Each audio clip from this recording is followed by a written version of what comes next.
Chapter 19. A Letter to India. It was strange to think of writing to a Swami, but a person who could write a letter to France could just as well write one to India, too. Amanda found the address of Swami Savananda's publisher in his book. Then she gathered her thoughts and wrote, Dear Swami Savananda, I have read, partly, your book, Yoga, Pathway to Health and Vision. After I read it, I started rubbing my third eye. Then I got an insight that my sister shouldn't go out with her boyfriend, and I told her so. My sister, Margaret, is 17. Her boyfriend is a creep, 18, named Bob Bostwick, who pulls my hair. I don't see why, when my sister is so popular and smart, or at least everybody thinks she is so smart, and has so many friends, she had to pick a boyfriend who pulls my hair and calls me champ or muscle-bound, but she did. Anyway, that same evening, after I told her not to go out with him, or something bad would happen, he drove really wild and sunk his car in the river. But he was not hurt, and neither was she. What I want to know is, could I really have foreseen this accident because I rubbed my third eye? Also, is it possible that by telling her something bad would happen, I made it happen? I do not always like my sister, but I didn't mean to hurt her. Very truly yours, Amanda K. Woods. P.S. Please write back at once. Despite her urgent request, he didn't. Chapter 20, Charlie's Story. December and real winter came. Times when Pam had to stay home with Max and Marky, Amanda did her homework at a table in the Loggers Inn. If her father wasn't around, she went back into the kitchen to talk to Charlie, whose father had actually been a logging camp cook. He told her stories of the logging days, and then, one afternoon, he asked her if she knew how her mother and father met. Amanda didn't. Well, I met your mother first, Charlie said, leaning his elbow against the open window where he passed food out to the dining room. She came in here looking for a job. It was her first job after college, and I hired her right off. So pretty she was, and young, like Margaret, but even prettier. Her first day on the job, the whole place was full of people. It was so hot down in Chicago that all those city folks moved out. Seemed like half of them was right here in this dining room. Your mother never had waited on people before, and she forgot which table got which food. Also, she messed up the adding on the checks, and pretty soon everything was all balled up. And she got very nervous and spilled a glass of iced tea over a lady's dress, and her own waitress uniform. She ran and brought the lady all the napkins from a table where people were just sitting down, and then she started to cry right there. So I just led her back into the kitchen and said, Look, honey, this isn't the work for you. And right then was when your father walked in, and he said your mom looked like she could be good at bookkeeping. So he persuaded his dad to keep her on. And that was that. Your dad can get kind of cross, but he was sweet that day, the way he rescued her. This isn't what I want to hear about my mother, Amanda thought. Her mother had been clumsy? Her mother hadn't always done everything right? The whole story made Amanda very angry, because according to her mother, Amanda was always supposed to do everything right, or she was very terrible. But yet, according to Charlie, her mother wasn't perfect either. It could have been a romantic story, except for that. Chapter 21. Pam at Lost Lake. On days when there wasn't homework, Amanda and Pam went ice skating with a bunch of other girls at the Rome skating rink. One time, Mary Jane Stoltenberg was there, and Amanda accidentally skated into her. Amanda was scared when she saw who she was crashing towards, but Mary Jane put out her arms to stop Amanda so they didn't fall, and then smiled and said, hello. Sometimes Amanda and Pam took Max and Marky in their thick padded snowsuits and helped them learn to skate. The little boys' cheeks and noses got very red from the winter air, but they would never admit they were cold. And when they fell down, they laughed and laughed as if it was the biggest joke in the world. On the very cold days, Amanda's dad always gave Pam a ride home from the hotel. Sometimes Pam's mother would be outside shoveling snow, or filling the Collinses' bird feeder. And Amanda's dad always rolled down his car window and said, "Hello, Mrs. Collins. Nice to see you." Amanda had never told her mother about room 17 and the bargain with her dad in case she messed up her arithmetic one day and lost the room. She didn't want her mother to know. She had figured her father would tell her mother anyway, but he must not have. When Amanda showed her mother her report card with an A+ in arithmetic, her mother was amazed.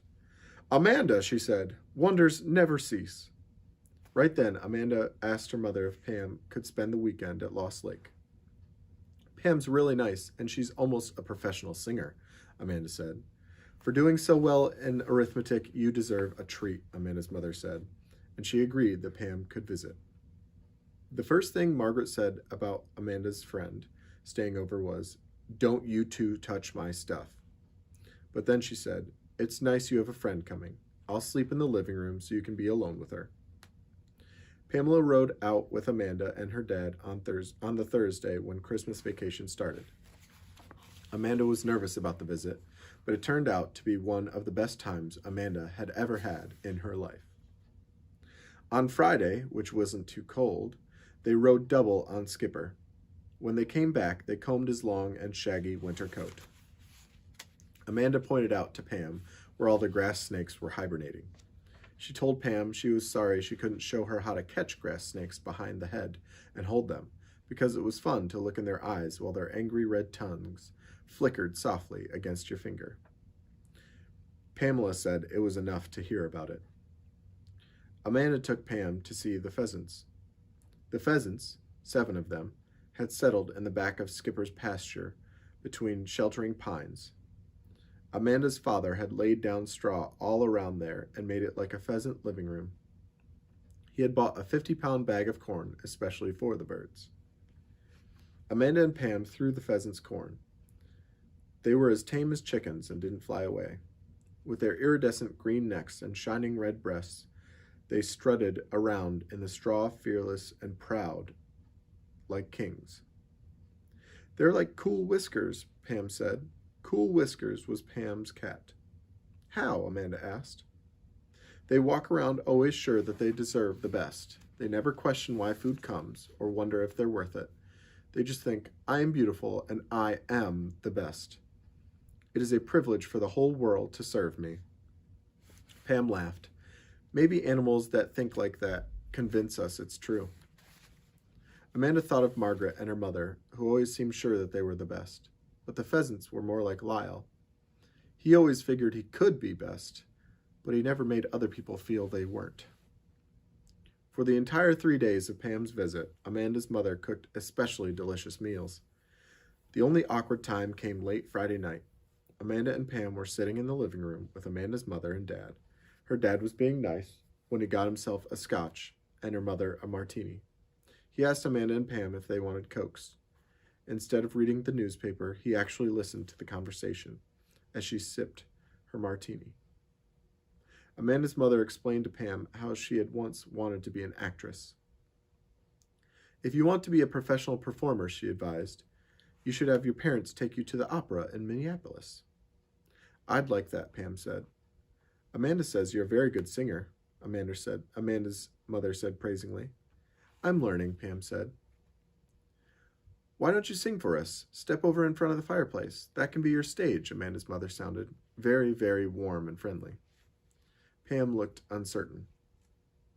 "Sing for us. We'd like to hear how good you are," Amanda's mother smiled.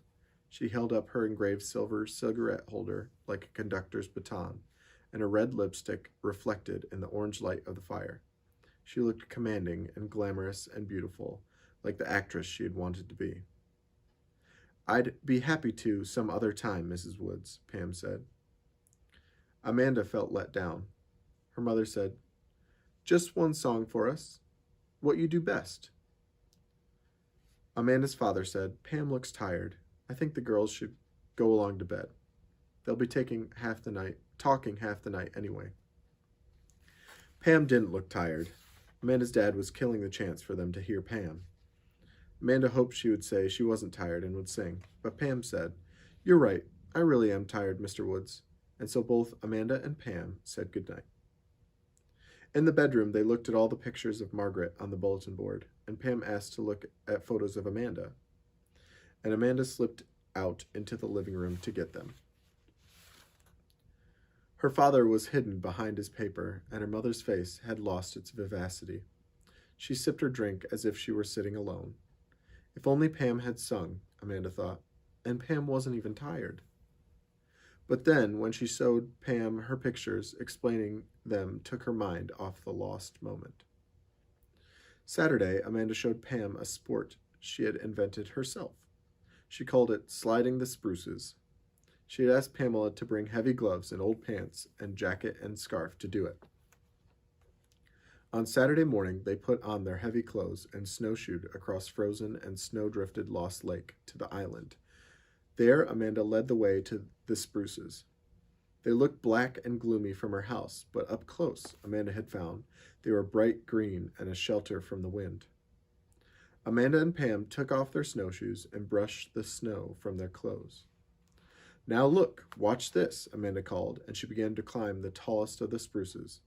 Its dense branches were slender and limber, and in places sticky with sap. Amanda held on near the trunk and climbed toward the top until the branches became almost too weak to hold her. Be careful, Pam called. I'm okay, this is the way, Amanda yelled, and let go and began sliding on a cushion of branches that bent under her and held her all the way to the ground. Neat, Pam said. It's a living slide, and she started climbing. They did it over and over again for half the afternoon, until the sun was dropping in the west. Then Pam said, I feel like singing. She stood between the spruces facing the western sun and sang Stranger in Paradise. And then, It's Only a Paper Moon. After that, she sang Hello, Young Lovers, and We Kiss in a Shadow from The King and I. Amanda listened, loving the music and the words and the emotion, wondering how so much richness of sound could come from one small person. Pam finished. She caught her breath and stamped her feet to get the cold out of them. You are wonderful, Amanda said. I wish you would have sung for my folks. Pam looked at Amanda curiously. Your mother didn't want me to sing. Didn't you know that? Amanda was astounded. Yes, she did. She asked you 3 times. She asked me more. She dared me, Pam said, but she didn't want me to sing. That's crazy, Amanda said. I could tell from the way she was sitting and the way she looked that she didn't really want me to. Your dad did, but your mom didn't. But he said for us to go to bed. He didn't even say once that you should sing. He wanted me to, but he knew it was a bad idea, Pam said. But why? Because your mother didn't want me to sing. But why? I don't know, Pam said. Amanda didn't understand how 2 people, she and Pam, could be in the same place at the same time and see what happened completely opposite. One of them must be crazy. Anyhow, she said, I'm glad you sang now. I loved it. Should I sing one more? Pam said. Amanda nodded, and Pam sang. Some Enchanted Evening. Her voice stretched out across Lost Lake, rising toward the red-orange sunset like a banner. Chapter 22, Misunderstandings. Dear Amanda, thank you for your letter and photo. You have the air very beautiful and also intelligent. I never expected to have a pen friend who is so attractive. It is very kind of you, and it is very impressive that you follow the news in France and worry about my family. We all go well. I believe you Americans call almost anything a revolution. Really, this was not what we French would call a revolution, only a small riot. Some Frenchmen do not want to give up all of Indochina or even Vietnam, and never the glory of empire. I am very interested at your U.S. revolution of the Generation Beat. Is this the other revolution you want to say? You are very witty in your remark about the cake. You are referring to Marie Antoinette, or maybe I do not understand. Amanda, you have a sense of humor very special, very American, I believe. What new in your life? Nothing is new in my life apart the riot. My lip was cut, but it is healing. I would like to give you a good hit of telephone, but sorry, I cannot. It would be very expensive. Sincerely, Antoine. P.S. What, please, are movies? Amanda didn't know what a hit of telephone was. She didn't know what the generation beat was. She had to ask Margaret. Margaret said it was the Beat Generation, a movement to change American society. She showed Amanda an article about it in Life magazine. The Beats thought practically everybody in America was too conformist, too much alike, and too interested in making money. From the pictures in Life, it seemed that the Beats didn't wear shoes or comb their hair. For sure, the girl Beats did not use bobby pins or curlers at all. Amanda was amazed that Antoine in France would know about this when she, in America, didn't.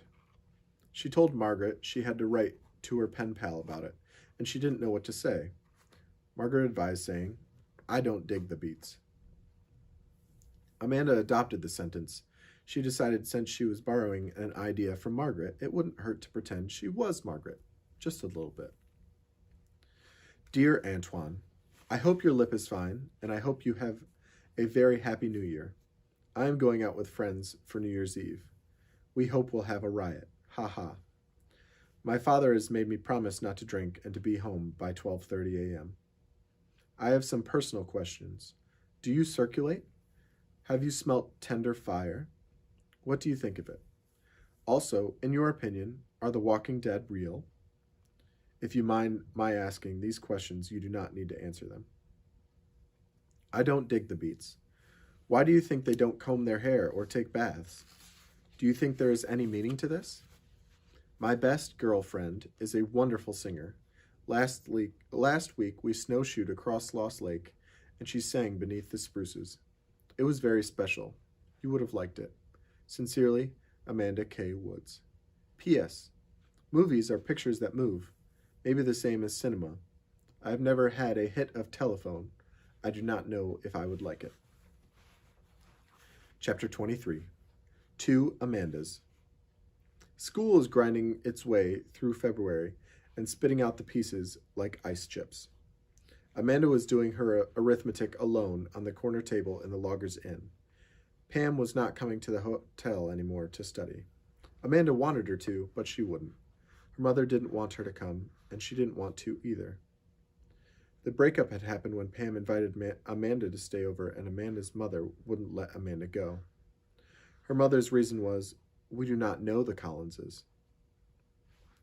Amanda saw a problem in that right away, but her mother didn't. You two can be together. Pam can come here any time, but you can't go to her house because we do not know her parents, and I am sure it is much nicer for her to come here than it would be for you to go there. Amanda did not agree.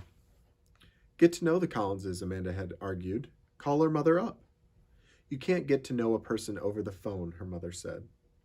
Amanda told her father what her mother said, and he told her he didn't exactly see it like that. But family decisions were for her mother to make. In the privacy of room 17, Amanda told Pam she couldn't come to sleep over, and why. Amanda could see that Pam was very upset, even though she didn't say so. The next day, after school, Pam told Amanda, "My mother says your mother thinks we're not good enough for your folks. We don't have a hotel. We don't belong to the Elks Club." Pam said it in a snotty tone. Amanda never thought Pam could be like that. "I want to stay over at your house," Amanda said. "I am dying to come. I want to spend time with Max and Marky. I like your mom. I can't help it if mine won't let me go." Pam said, "My mother won't let me go to the hotel anymore. She says I've been imposing on your father." "We're still friends, though, of course," Pam added. Of course they were still friends, but they weren't really. They weren't mad at each other, but they weren't close the same way either. Amanda realized that for Pam, she had stopped being Amanda and had turned into a representative of the Woods family. Pam had to be a representative of the Collins family, which was a proud and fine family of Rome, Wisconsin in its own right, and Pam had to let the Woodses know that. Amanda and Pam had both stopped being people and had turned into representatives. That was the way it was. Amanda still was friends with everybody in the 5th grade group, and Sherry Anderson, seeing that Amanda wasn't so close with Pam, invited Amanda to go skating one Saturday. So they went, and Sherry was nice, but it wasn't like being with Pam. She told her father that, trying to talk to him the way Pam had suggested. He listened. He said, "Well, of course, you don't know Sherry very well yet, and it's good to get to know more than one person well, Amanda." And finally, when what he said hadn't changed Amanda's sad face, he added, "Suffering is good for the soul." Amanda hated him. All that was why Amanda wasn't in room 17, which she felt unhappy being in without Pam, but back doing her arithmetic alone on a table in the dining room of the Rome Hotel. And it didn't matter at all, she thought, if she got the arithmetic right, because she didn't want room 17 anyway. And yet, in a way, she wasn't alone. Right at the table in the Loggers Inn, a fight had developed between Amanda Woods and Amanda K. Woods. Amanda K. Woods was winning. Amanda Woods did not give a piffle about anything. Amanda K. Woods wanted to get all 100s on her arithmetic no matter what, because Amanda K. Woods was a person who, if she could possibly get something right, did get it right. A person who knew that quitting would never be her way. And that's the end of chapter 23. Thank you for following along, and I hope you enjoyed this installment of Camp Chapters.